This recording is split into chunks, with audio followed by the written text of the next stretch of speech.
Good morning. Hi, how are you? Girl, I'm tired. I feel it. I definitely feel it. I feel like I say that every time I start the podcast. Probably because it's true. This is just a mask. This is me trying to keep it together. Girl, you're gorgeous. Okay. I would be sleeping right now. Yes, for reals though. Even though I have like 1,000 things to do and I was like trying to get them done before we started. Pero I'm excited. I'm excited to get to know you. So you guys, to start off, can you please share your page, your social media page? So my Instagram is sam.diane08. Okay. That's basically it is. And then underneath you'll see something like figuring out epilepsy. Okay. So you guys, I have to say before we even start, I love this woman.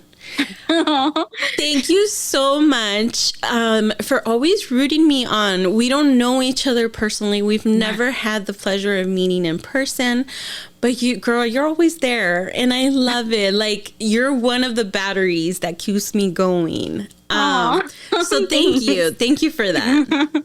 Thank you. I love your podcast. I love everything about it. Like, I'm telling you, it makes me emotional. Oh, no, I don't like getting emotional, but I feel like we need a good cry now and then, and your podcast definitely hits my heart. Yes, I am very blessed to have amazing people come and share their stories, and I can't wait until we get into yours, girl. Because if I was just to see you on social media and not really know anything about you, you know, take away the epilepsy, take away all that, I would think this is a girl that has it all. Like, I would be a little hater. Oh, no. The last thing. If you guys are watching on YouTube or on Spotify, you guys can see how beautiful this woman is. Thank you. If you guys are just listening, you guys are missing out. Go to YouTube or Spotify. But I feel like, you know, that's the thing with social media, finding like that balance, right? Yeah. Of like what we share and everything. Pero si yo te viera, I would be like, oh my God, this girl has her life figured out. She's beautiful. She's got it all going on. No. And I low key hate on her. But you know, embracing my markings is all about that. It's about finding out the reality, right? We all carry something with us. Yeah. We all struggle with something. We all have trauma. We all have things that we deal with on a daily basis. And I think, you know, once finding out about your epilepsy and doing all that, I was like, oh my God, like, she just shows us the best part, but I'm sure she goes through her days. I try to show a little bit of everything, but, you know, it's hard. Yes. My life is a mess. So I'm like, I don't know how much I want to show. Yes, girl. And then I try to keep my family and my friends' life private because I don't know how comfortable they are with being on social media like I am. Yeah. So that's why I don't really post much about my family and things like that. We need to follow each other on Finsta, girl. On our Finstas. I think that's what it is. Yeah. Yeah. But we'll talk about that later. So, girl, oh my God, I'm so curious about epilepsy, right? I've seen, because I feel like there's a spectrum. There's people that have it very mild and, you know, maybe it's like 1 or 2 episodes a day, or I'm sorry, you know, throughout whatever. And then there's people that have it like on a daily, like back to back. And like it's from one extreme to the other and then in between kind of sprinkled. Absolutely. For those people that do not know, can you explain what epilepsy is? So epilepsy is actually the 4th most common neurological disorder. And a lot of people associate epilepsy with seizures. Seizures is like the symptom. It's what we go through. But epilepsy is the disorder. Okay, I'm learning something new. Wait, what? So because I thought it was the same thing. School me, girl. technically it is, but it's more like, so like a cough. When you have a cough, you have, you have your cough, or when you have a cold, you have a cough, and you can have like a runny nose and things like that. That's what seizures are. It's the runny nose. It's the cough of a cold. Oh. So the seizures is just a symptom. The symptom of the disorder. Okay. Now, is there any other symptoms that come with the disorder? Oh, absolutely. I've suffered with depression. A lot of people with epilepsy suffer from depression. They also take antidepressants. They take medication for anxiety. I've suffered from anxiety attacks. I've suffered from suicidal thoughts of self-harm. I have suffered through all of that. There's that. And then there's this feeling of, like, we call it like epilepsy guilt, where you feel guilty because you're a burden on other people, because you're technically not an independent person. You're only as independent as your seizures allow you to be. That's a huge statement. That's a huge statement. Yeah. And sometimes we don't think about it, right? We just assume, because I know, like with MS, a lot of people, I remember when I first was diagnosed with MS, I would tell people, when they first saw me at work with the walker, I was so embarrassed. But I needed the walker because I was literally dragging myself from the parking lot to my desk. And when they saw me with the walker, they were like, well, what are you doing? The Filipinas were just all up in my case. And they're like, well, what's up with you? And I'm like, I have MS. And they're like, oh. And then I would follow up with, do you even know what that is? No. MS is scary. Yeah. Like my sister has it, and there's times where she's like stuttering. You can end up in a wheelchair. So MS is definitely scary. It has a spectrum también. And I feel like, the depression, the anxiety, the not always being able to be free to do things. It's something that, I can, ¿cómo se dice? Relate to you. I can relate to you on that. Now, let's go back a little bit. Where did you grow up? So I was born in Bellflower, but we moved to... You got a little bit of gangster, girl. I don't know. I was only there for 2 years, so I don't remember. But we moved to Lancaster, and I've been living in Lancaster ever since. So I'm originally from Cali. Yes. Oh my God. No, like Tupac says, everybody in LA got a little bit of thug in them. I mean, Emma does call my daughter Emma. She does call me the Mexican Medea. She says I get a little crazy sometimes. I'm like, don't tell that to people. Don't tell that to people. How old is your daughter? She's 13. You have a 13-year-old? I have a 13-year-old. I had her when I was 20. So like, you do the math. I'm 33. You are not. Stop lying, Sam. I swear, I'm 33. I know, I get it all the time. I get people think that I'm my daughter's sister. Yes. Yeah. Girl, when you said you had a kid, I thought you meant like a month like a old. Baby. Yes. Yeah. Like somebody that you could still count in months. But you're beyond months now, girl. No. And not only that, she's taller than me. You know what? There's something in the water. My son is like, ya me pasó. My son is going to be 15 next month. I say it's from her dad, because her dad is 6 feet and I'm 5 feet. So I'm like, you definitely got that from your dad, not me. Well, I don't even think he got that from his dad. Because my husband is only like 2 inches taller than me. He's not that tall, but my brothers are really, really tall.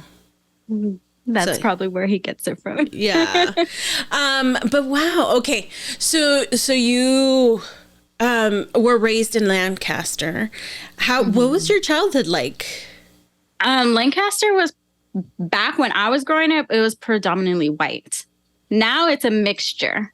Now we see everything. They've added sazon now. Yeah. But when I was growing up, it was predominantly white. So at one point, I thought I was white because my skin is like pale and my hair, it's black, but anyone can have black hair. Yeah. So I thought, like, because I looked more like my white friends, I thought I was like this little white girl, until my dad was like, "Nah, Sam, you're Mexican." You just look like that because of the way your grandma is. My grandma was the same way, light skin, dark hair. Yes. Now, did you feel like you fit in with your white friends? With my white friends, yes. With them, yes. I used to get other Latinas would be like, "She's not Mexican enough. She's not like us. She's weird." Because back then, I was also like, my favorite music is rock. Like, I grew up on rock. Okay. Not bad taste. You don't have bad taste. Thank you. But so they would see me and I would dress like that too. I would kind of dress like a little girly rocker type of girl. And they would see me and like, "She's weird. She's not like us." My white friend introduced me to Daddy Yankee, to reggaeton. Stop! No way! Yes. She's the one who introduced me to that music, because back then I'm telling you, all I was listening to was rock, and then Selena Quintanilla. Hello, yes, that's my girl. I absolutely love her. So that was basically the only music I was listening to. So they would see this girl and like, "That's weird. She's not like us." Wow. And you know what? It's funny that you say that, because, as a listener, I'm sure you've listened to when I've talked to other people about, being raised, not even I wasn't raised in a white neighborhood, but we had like a melting pot, right? So the Mexicans, we could stand out. The blacks could stand out. The Asians stand out. But even if I couldn't say that I like, I don't know, all kinds of music, that I liked, Los Temerarios, Maná. That was like, if I told my Mexican friends that, "Oh, you're too paisa. You're a paisa." Oh, really? Yeah. So, wow. That I experimented that within my own friendship of other Mexicans and Latin Americans, because I also had friends that came from like Peru, Honduras, El Salvador, and stuff like that. Like, we really are a melting pot. And so hearing you say that is like, wow. So yeah. even being an outsider, it was bad. Yeah, I got the opposite. But it's so funny because most of my family are in LA. My dad grew up in East LA. That's where he was born. He grew up there. My cousins, my grandma lived there. And I would go to LA like almost every weekend. So I still had that culture around me when I would go visit my family. But where I grew up, it wasn't like that. Wow. That's interesting. Now, at what age did you find out that you had epilepsy? I was diagnosed with epilepsy when I was 11 years old. The thing with my epilepsy, I call it like a storm. I call it a perfect storm for my epilepsy, because everything that was going on around that time, it was my parents were separating, they were going through a divorce. I just had my first period. So it's like the hormones was going crazy, and a lot of women are more vulnerable to seizures around their periods. It's like, I'm wondering if it's because it takes a toll on our body. From what I'm told, our hormones go up and down at that time. So the fluctuation can cause imbalance in our brains and, cause a seizure. So I'm more vulnerable to a seizure around my period time. Wow. Okay. And so you find out, you get diagnosed. What was the diagnostic situation? Like, what was the... Oh my God, te digo, no puedo hablar. What was like the sequence? Like, what made you go to the doctor first? Or like, how was it that they ended up figuring out, like, okay, you need this? Like, is there some type of testing? Or... To get diagnosed with epilepsy, normally they do a EEG where they place like a bunch of little... Yes. You look like an alien. Yeah. With that cap on and all that goof. Yeah. that's normally how they diagnose someone. For me, it was like right off the bat. My first seizure isn't like the seizures I have now. They've changed. My first seizure, I was still aware and I just couldn't speak or move. Like I was in my history class and all my peers were doing everything they're supposed to.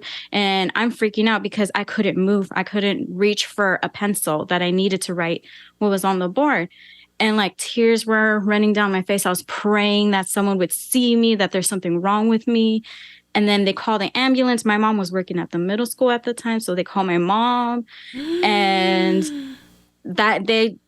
from then, the doctors just diagnosed me with epilepsy. Wow. Can I name this podcast The Perfect Storm? Yes. That's what I call it because it's we always reference to our seizures as storms, and yes, mine I feel like was the perfect storm because there was so much going around my life at that time. Wow. Oh my God, girl, that must have been so scary because you're young, so scary. You don't know what the heck is going on. Wow. Okay. Now you mentioned you have a sister. Or is it just you two? So technically, she is my ex-sister-in-law. So when I say my sister, it's my ex-sister-in-law. All I have are biological brothers. Girl, no, You're the only girl. I'm the only girl. My dad was like, after you, I couldn't handle any more girls. I was like, I don't know what you're talking about. I'm a delight. I'm like, I don't know what you're talking about. I always say, I'm a peach and honey. What are you talking about? What do you mean? And how many brothers do you have? So I have an older brother and a younger brother from my dad's marriage with my mom. And then I have 2 younger brothers with my dad's second marriage. Oh, okay. If that makes sense. Yeah. Okay. So you're in the middle. I'm a middle baby too. Yeah. The middle and the only girl. Well, I'm not the only girl, but I mean, I guess I count like the only girl. My sister's a little. But anyways, that's a whole other conversation. Now, going through that, after you were being diagnosed, how do you deal with that on a daily basis as a young kid? When I went back to school, a few days after my first seizure, when I went back to school, there was a rumor going around talking about I faked it, that I was just doing it for attention. That rumor came from one of my best friends at that time. Girl, it's always the people closest to you. Yes. And then there's this other girl with the name Samantha, and she had the same, close to the same last name as mine. And they were mistaking her for me. Everyone's like, "Are you okay? Are you feeling better after your seizure?" And she got mad at me because they were confusing her for me. And I'm like, I get it. Like, I feel bad for her, but I mean, I didn't do anything. Yeah, it's not your fault. I didn't do anything. So it was hard going back to school. I was the talk. I was the talk of the school. Well, te fue mejor que a mí, girl. Because in high school, my freshman year, I had a big chronic pancreatitis flare-up. And I was actually hospitalized for 3 months, 3 consecutive months. So I missed half of the school year, basically. Yeah. And when I came back, everybody thought that I had gotten ran over. Where did they get that from? I never found out, but it was probably one of my friends. I mean, because where did that come from? And so people kept asking me, they're like, "Oh, wow, you look pretty well. Like, where did the car hit you?" And I'm like, "What car?" What? I don't know. It just missed me. I don't know what you guys are talking about. And then I had this one guy come up to me and he was like, "Damn, your face wasn't touched. What was touched?" And I was like, nothing was touched. What? Wow. But yeah, it's crazy how rumors can spread. It can. And I mean, now I laugh at it, but back then I was like, who the hell started that I got ran over? That's what I want to know. Who started that and why? And like, girl, I have no idea. But kids can be cruel. And I think, yes. I think, I mean, that's why it's important for us to teach our children, to always be kind, to always, have in mind that other people have stuff going on, And that's something that I am very passionate about, like teaching my child. And it makes it makes me very proud. Like when he gets home the other day, there was a new little boy in his class, and he was like, one other little classmate recognized him, and he was like, oh, he's weird. And my son's like, he is weird, Mom, but I can get along with him. Like, that's cool. Like, I'm not going to outcast him. And I was like, yeah, you better not. That's my daughter. My daughter's the same way. And I absolutely love that, because poor things, like, they go through so much already in school, and then to be outcasted like that, like, I can't imagine how hard that can be. And we don't know how their home life is. Yeah. Because usually when kids act out or they're like in awkward faces, you never know what they're dealing with at home or, in private. But yeah. Okay, girl. So when, I was going to ask you, you said you had actually mentioned you had your daughter when you were 20. Mm-hmm. I just turned 20. You had just turned 20. I just turned 20, and then she was born 3 days after my birthday. It was like, happy birthday, Mom. Yeah. Well, I wanted her to be born on my birthday, but this girl's stubborn, and she was like, I'll wait 3 days. She wanted her own day, girl. She did not need your day. Now, how was your pregnancy? How's pregnancy and epilepsy? It was hard. It was really hard, because they told me my daughter was going to be born with Down syndrome. And the doctors even suggested to abort her. I don't know, to each their own personal beliefs. I always wanted to be a wife and a mother, and I didn't care if my daughter was going to be born with Down syndrome or not. Like, I was going to have her regardless. Yeah. But she was born healthy. She's fine. Her biggest health issue is her eczema. So she gets that from her dad. She's a teenager. Yeah, she's a teenager. Girl, what? You know what? That's so crazy, because my mom and my sister were both told during their pregnancies that they were going to have kids with Down syndrome. And they were asked, if they wanted to have an abortion. And they both said no. And my brother and my nephew, fine. Yep.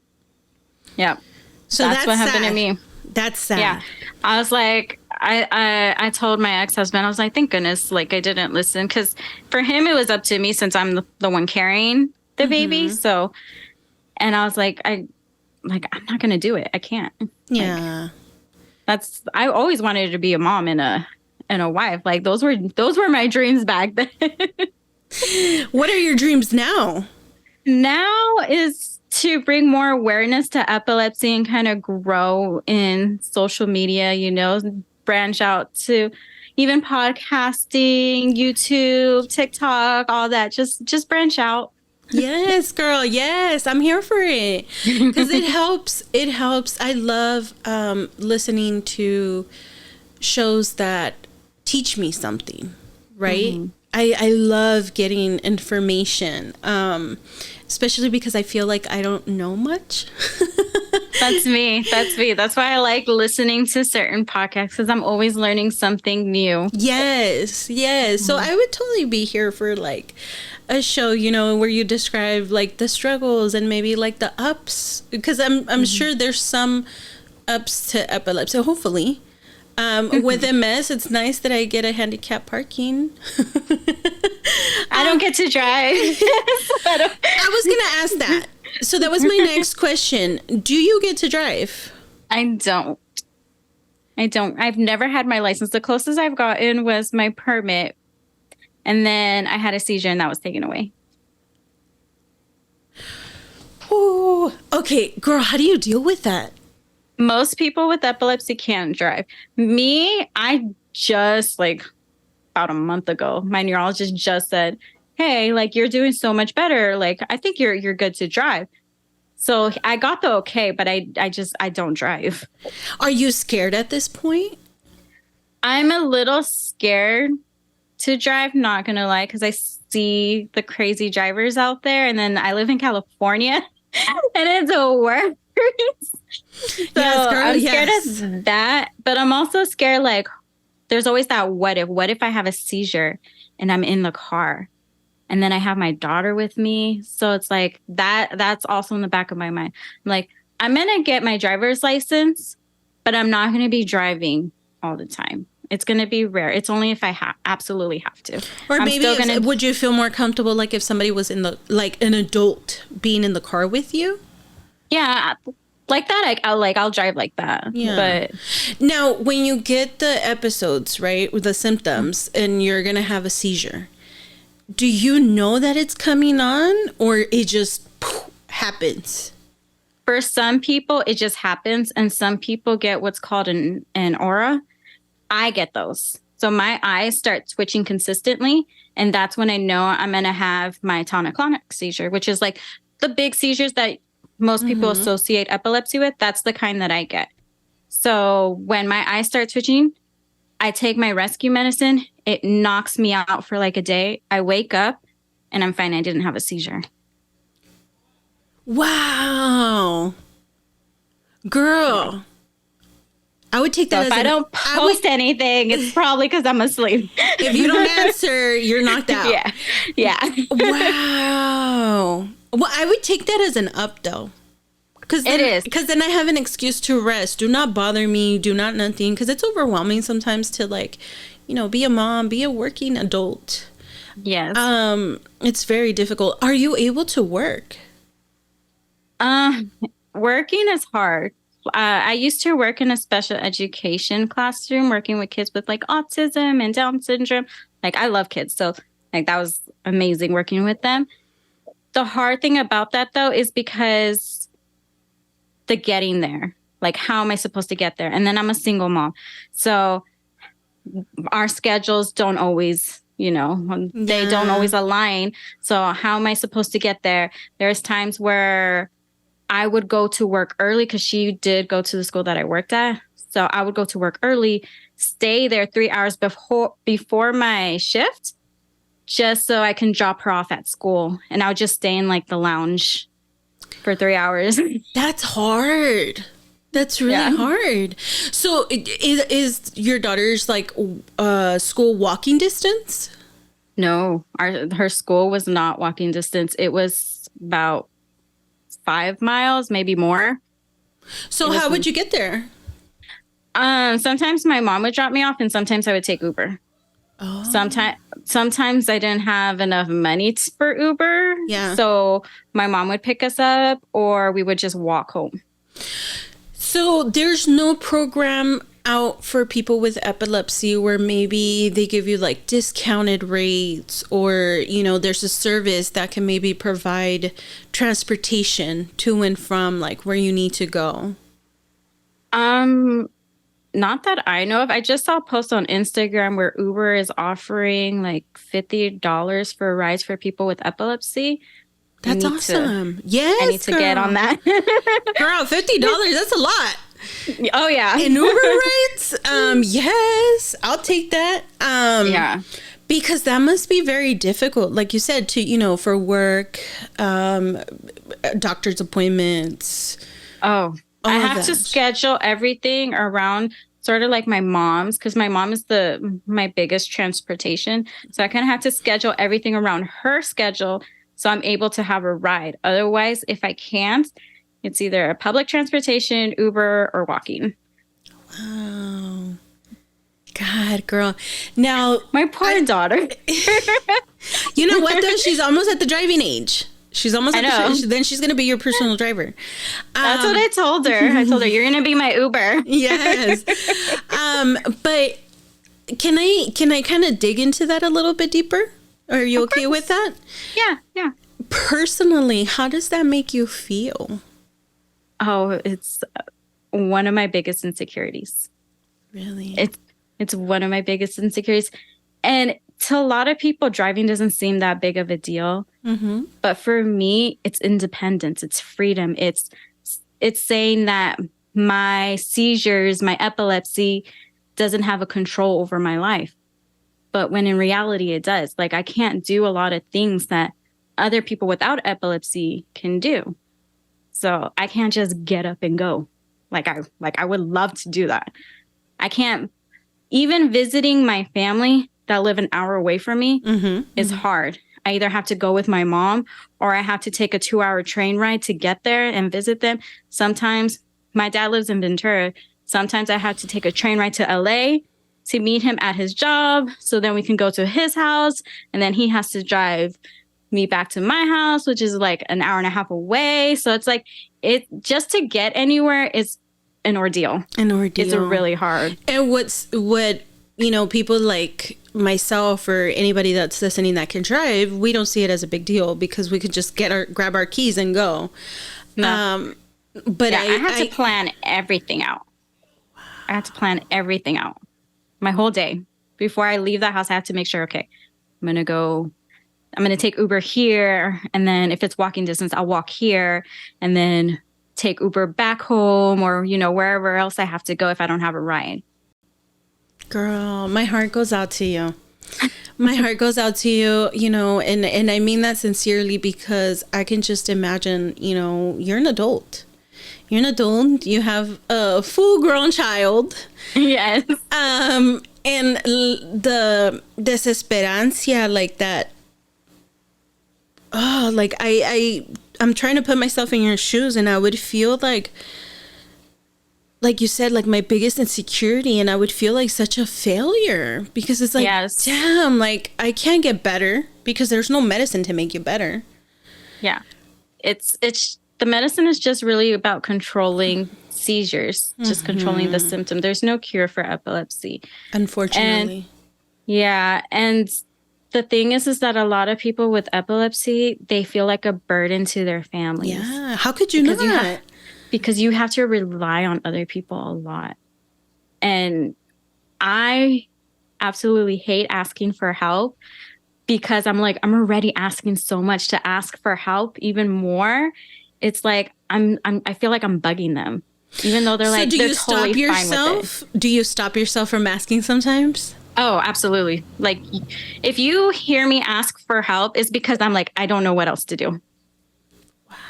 I'm at the breaking point. So if I'm asking help, it's because I really need it. Wow. I say that because I can sympathize with that. Yeah. Having a walker or a wheelchair, I need help taking that out of my car. Even though it's lightweight and stuff like that, I don't always have the strength in my hands to do it. There's times where I can't. The walker turns into a wheelchair, but I can't. I can't use the the wheelchair by myself. Somebody has to be pushing me. So then to have to like bother my son or my husband, depending on who's with me, or we're all three together. Sometimes I'm just like, no, I'd rather not go out because I don't want to bother them.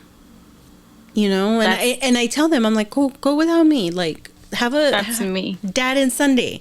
Like, go have fun. And, and they're like, no, but we want you to come. And I'm like, in my mind, I'm like, it's because I need my stupid wheelchair and I don't want to ask you to push me. Like, it's just overwhelming and it's embarrassing. It's really embarrassing. There's a few people where I feel comfortable asking, for rides and things like that. But if I know they're busy or if they can't, I get embarrassed. And then like even my mom's boyfriend, he's totally fine with giving me rides and, like he always tells me too. But me having to call him and ask him like, hey, can you give me a ride here? I feel like I'm bothering him. Like he has better things to do than take me to where I need to go. I'm so sorry you feel that way. And I know there's nothing I can say or that I can do to make you feel otherwise. Because I can definitely sympathize with that feeling. Because of the seizures, do you also stop yourself from going to certain things? Like, do you know that if anything triggers it? For me, what triggers my seizures is lack of sleep. If I'm tired, if I'm on my period, if I'm stressing, if I'm emotional, if like like sad and bawling, that will trigger it. And artificial sugars, I've noticed, which sucks. Girl, I just sent you a whole bunch of candy. Oh my God, Oh, I'm so sorry.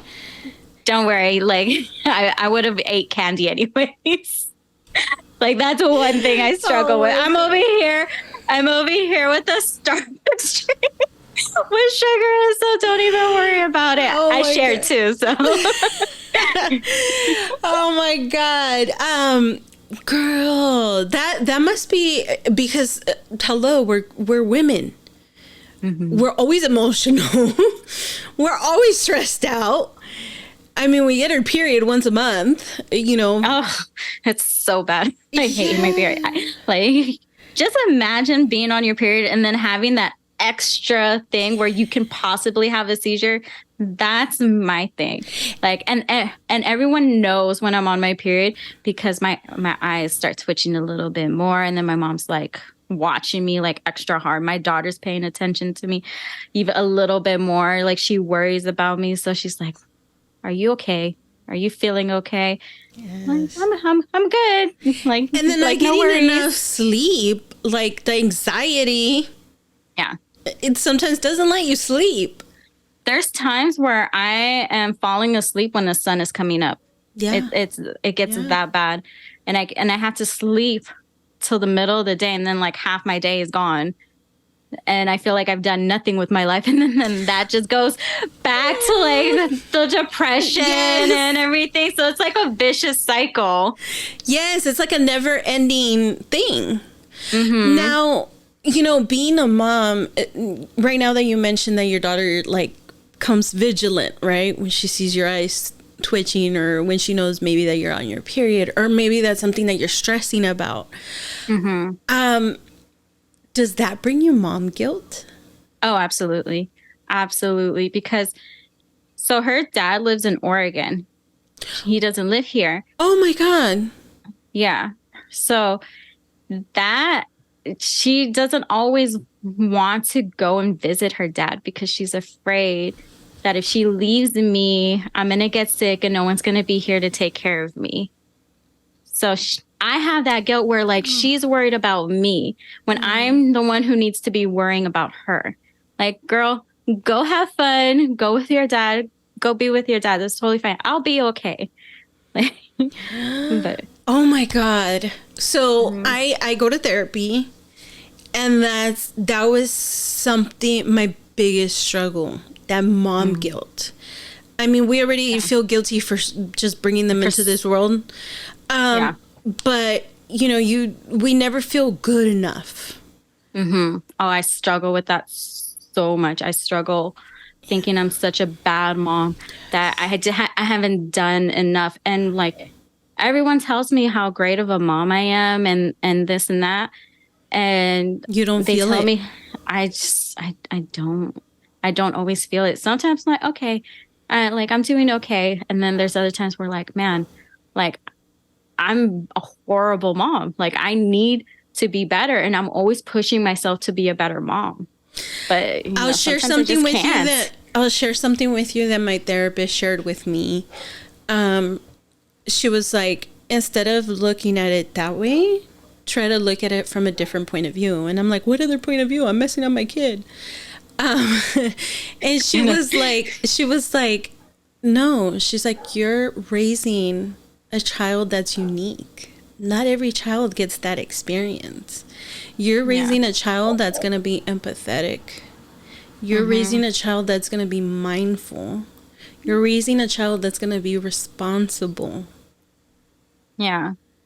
And I was like, but he shouldn't. He's a kid. He should just, live his life free. Like, he shouldn't have to, like, No when we're worries. having fun. Yeah. Yeah. Like, when we're having fun and I need to come home for a nap because my body can't take it anymore and I'm, like, twitching all over the place. He shouldn't have to stop his fun day because I'm not feeling well. Exactly. And then she's like, but life is not about having fun all the time. You're teaching him that he needs to take a time out, like sometimes. And that's going to be, anytime when you're an adult, work is going to become stressful. Daily activities will become stressful. And so he'll know that it's okay to go and take a nap. He's going to feel like it's okay to go and take a break. Yeah. And then she goes, look at you. She goes, you grew up that way and you feel guilty. Did you feel guilty before having him? And I was like, no. She goes, okay, well, he's not going to feel guilty either. Or what if once he grows up, he has what you have? Or he has another condition? Do you want him to be hard on himself like you are on yourself? And I was like, oh. So when I think of those things, or when I think about being a mom and I feel the guilt y todo eso, I try to think about that. Like, he's learning something different. And life is not always about having fun and, carefree, unfortunately. Yeah. My daughter definitely has a big heart. And like her dad's mom just had surgery. And she was there for a month taking care of her grandma, helping her go up and down the stairs, cooking for her, bringing her whatever she needs, making sure she's okay. So I definitely see like what you've mentioned, like them being more empathetic and things like that. I definitely see that with my daughter. Girl, because then we see the internet, what these, teenagers are doing, breaking teachers' legs, talking back. I just read this morning on Instagram, I read this dad got killed by middle school kids. What? Why? Yes. Okay, so let me look it up just so you guys don't think that I'm lying. Because it just broke out this morning. It was on Hollywood Unlocked. And so this dad went it's not even his kid, which is even sadder than anything. It's his girlfriend's kid. And the kid is like 13, I believe. Right here. My daughter's age. Okay. So let me share this with you guys. Oh, hold on. Sorry. So let me read it to you. It says, Maryland dad is beaten to death after protecting his child in Brooklyn middle school fight. So let me just read. He was, okay. So let me start from the top, you guys. The tragic incident of the Maryland dad, Christopher Michael Wright, being beaten to death outside of his home after protecting his child from a group of teenagers and adults, has sent shockwaves on social media. The fight, according to the news station, had originated at Brooklyn Park Middle School, where his fiance's 14-year-old son was involved in a brawl earlier that day. Then the group went looking for the boy and eventually headed back to the home where he lived. Wright intervened when the school kids showed up at his door with the teen already inside of the house, telling them that his son was not coming out to fight. He was then challenged by the middle school kids, who told him that if his son wasn't going to face them, then he would have to square up instead. Middle school kids, girl.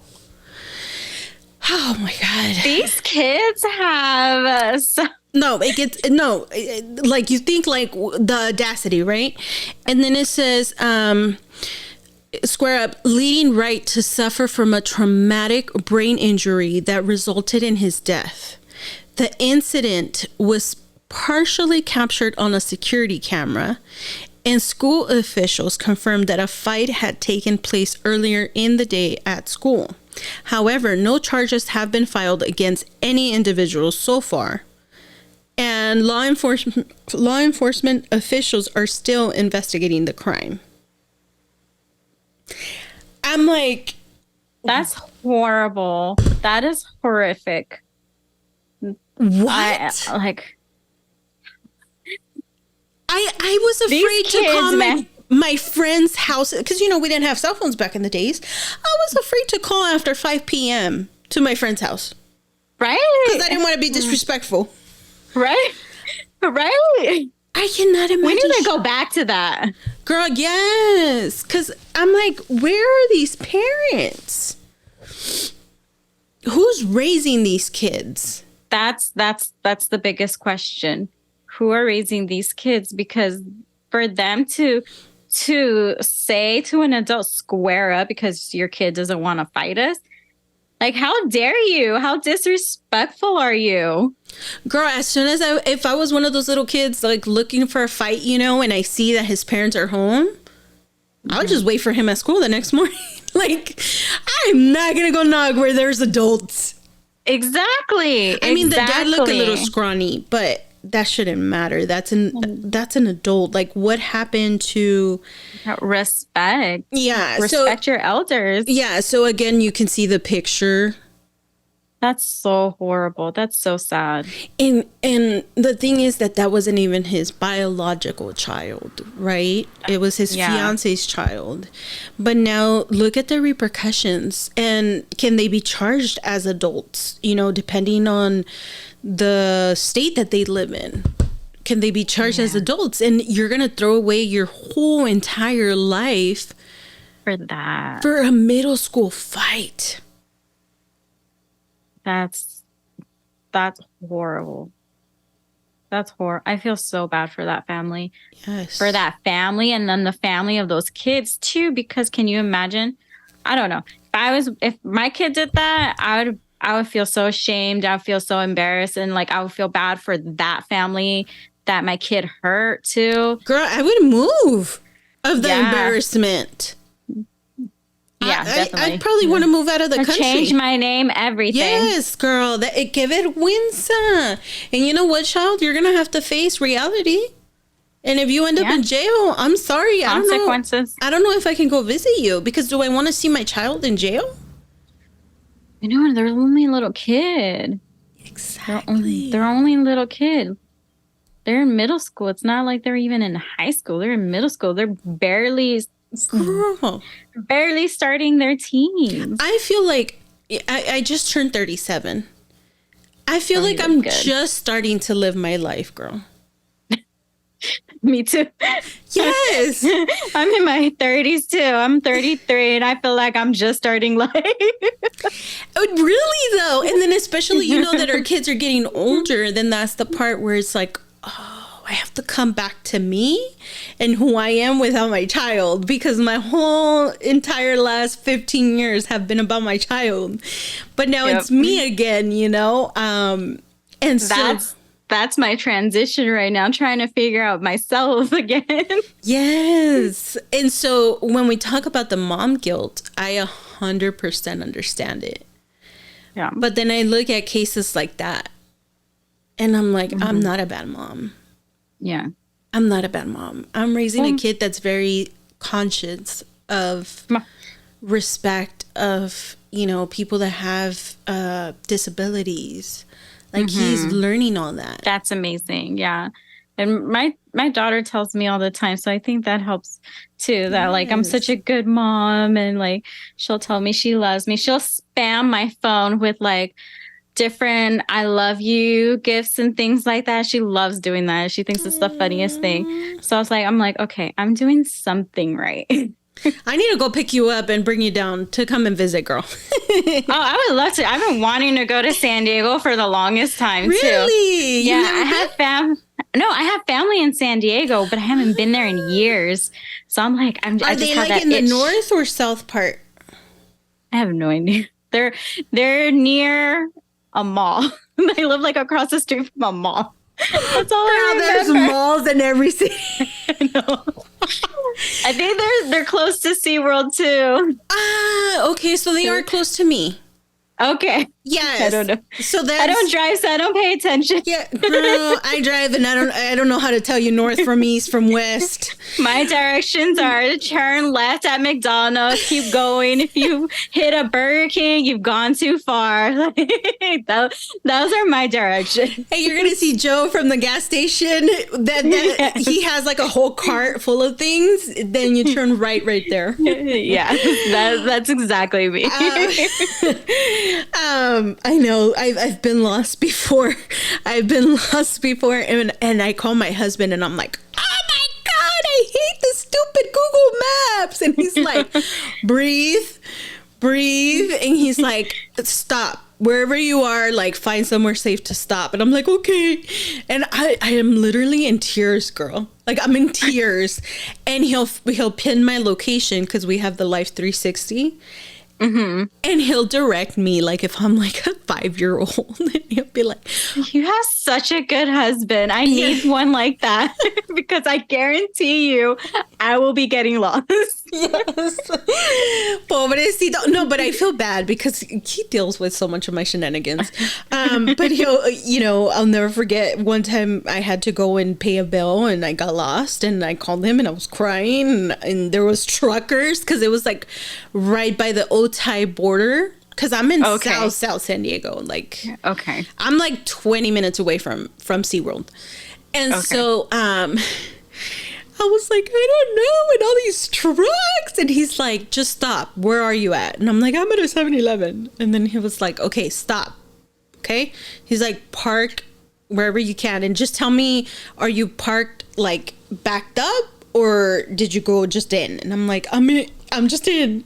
He goes, you're facing the 7-Eleven. Yes. He goes, okay, let me look at my map. And then he's like, okay, you're going to back up on that street that you're in, okay? It's called this. And I'm like, okay. And finally I got to the stupid place. It was on the other end. Whatever.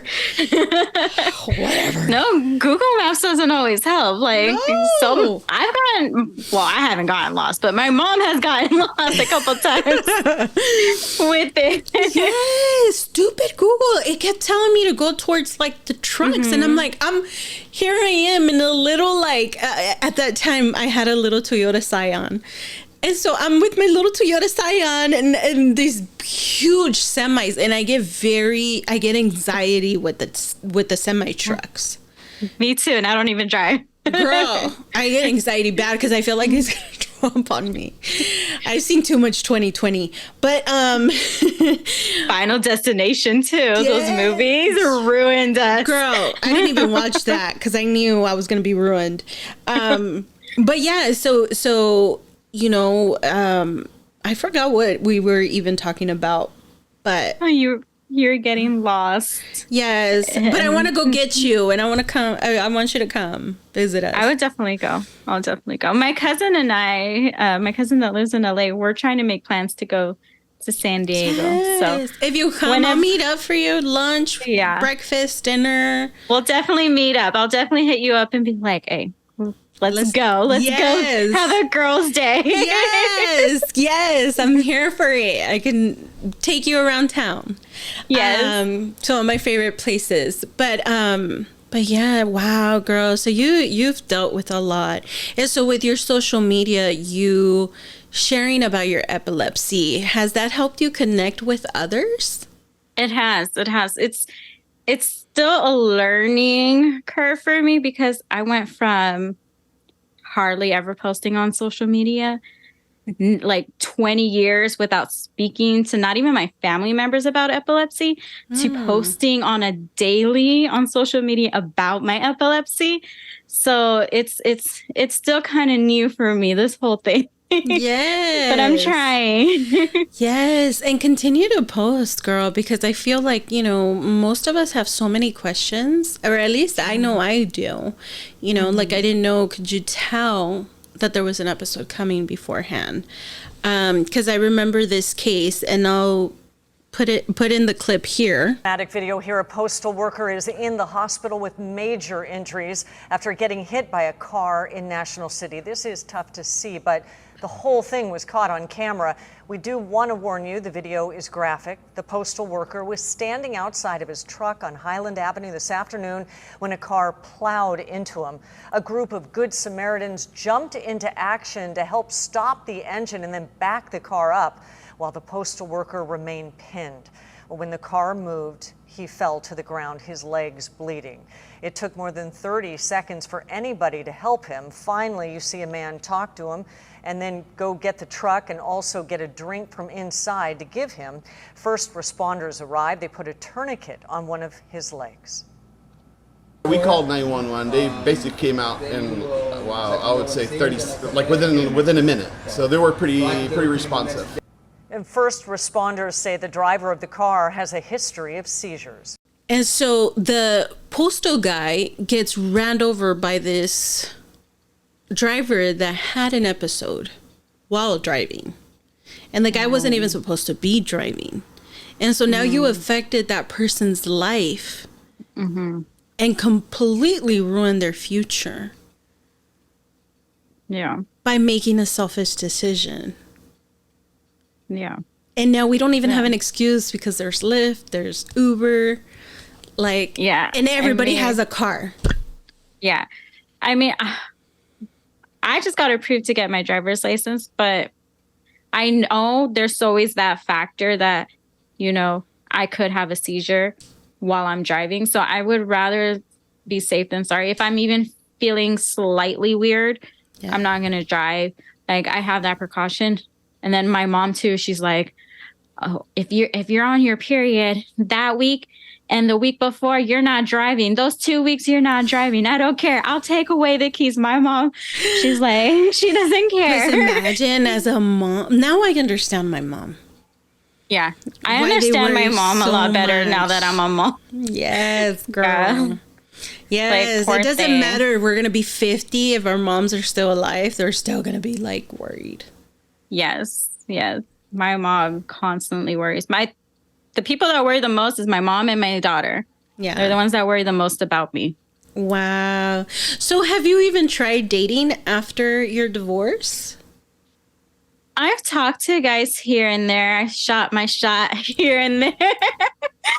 But no, it's hard. It's it's hard because not only I'm a single mom, you know, that man has to be ready to be like not my daughter's dad, but like a father figure. Yeah, father figure. Because they have to set an example, girl. Yeah, they have to set an example and they have to show my daughter what a healthy relationship is. Yeah. So that has that. And then also the epilepsy, like not everyone is going to want to have to deal with that, you know.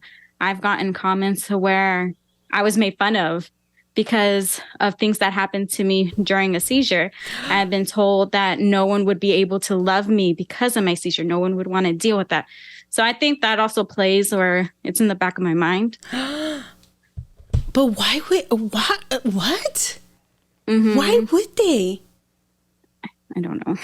But the thing is, the more I get into the epilepsy community, I always thought it was just me. But I found out that there's a lot of people go through that. A lot of people get told, oh, no one's going to want to be with you because of your epilepsy. I saw a video on TikTok where the man got caught cheating and he was flashing lights at his girlfriend and trying to cause a seizure and trying to put it back on her. And like you're imagining things, estás loca. Yeah. Like he was legit trying to cause a seizure just because he got caught cheating. And I'm like, do I really want to date if this is the kind of person I'm going to end up meeting? Girl. So it's like, I get scared to date. I'm very guarded. Yeah. I mean, how could you not? Yeah, and then I also been through a lot with my ex-husband, so it's like I think that makes it a little bit worse. So whenever someone shows interest in me, I'm kind of like, no, stay over there. So thank you so much, you guys, for listening. Go and follow Sam.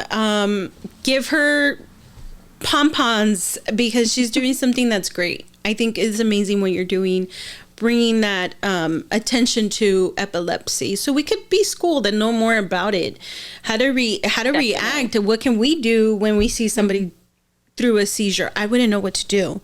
I'm told that, or I think I was told that you're not able to, like, don't touch them, don't nothing, but then the tongue, you have to watch that they don't bite their tongue or something like that. I'm not sure. That's no. No. Don't ever put anything in the person's mouth because they can break their jaw if they bite down. I always, like 90% of the time, bite either my cheek or my tongue. Ooh. You can't swallow your tongue. You you won't choke on your tongue or anything. The best thing you can do for someone with epilepsy is make sure that they don't hurt their head. Like if you have anything soft, put it under their head. Just make sure their perimeter is like safe. There's nothing that if they're moving around, they can hurt themselves, and just let it play out. You just got to let it play out. Difficult. I was babysitting oh my God, a beautiful little wiener dog. And we didn't know that she had seizures, girl. And she had her first seizure with us babysitting her. Her parents were in Vegas, and I was like, oh, that must have been scary. So scary. I love animals. And so to see her like that, I was like, oh my God, like we didn't know what to do. It was a mess. I thankfully have never witnessed somebody a human going through it. But if it's anything like how I saw her go through it, it's so painful to watch. I saw myself one time have a seizure. My daughter recorded me and I saw the video. It's hard. I felt so bad. I started crying. I went to the bathroom and started crying because I'm like, this is what my family goes through all the time. And like, I couldn't handle it. And I deleted that video. I was like, I don't want it. I don't even want to come across it. Yeah. It was so hard to watch. So I can only imagine how other people feel. Oh, well, my heart goes out to you, girl. Thank you so much for being vulnerable and opening up. And I'll see you on social media. Definitely. All right. Have a good one. Bye. You too. Bye. I want to hear your story, or I want to support your small business. To do so, please go ahead and visit embracingmymarkings.com. Thank you for tuning in.